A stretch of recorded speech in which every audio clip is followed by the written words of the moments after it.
चलते हैं प्रोजेक्ट की तरफ, थोड़ा एक बात करते हैं।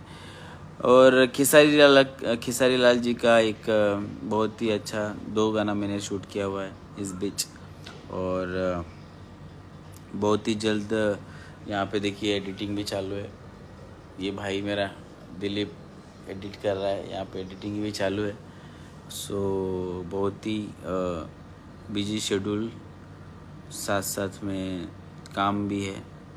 और बहुत ही प्यारा सॉन्ग खेसारी भैया के साथ में शूट हुआ है। मैंने अभी एक पोस्ट किया है, आप उस पोस्ट से जानकारी तो आपको मिल ही जाएगी कि अभी जस्ट ये नया नया पोस्ट मैंने डाला हुआ है।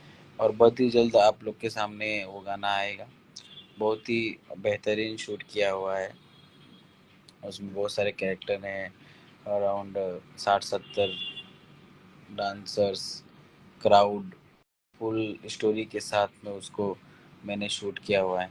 करे तो नया जो अपडेट होने वाला है, नया जो वीडियो सॉन्ग आने वाला है मेरे थ्रू जो किया गया है, खेसारी जी का, सुमित जी का, राकेश मिश्रा जी का, और भी बहुत सारे सॉन्ग्स मैंने किए हुए हैं।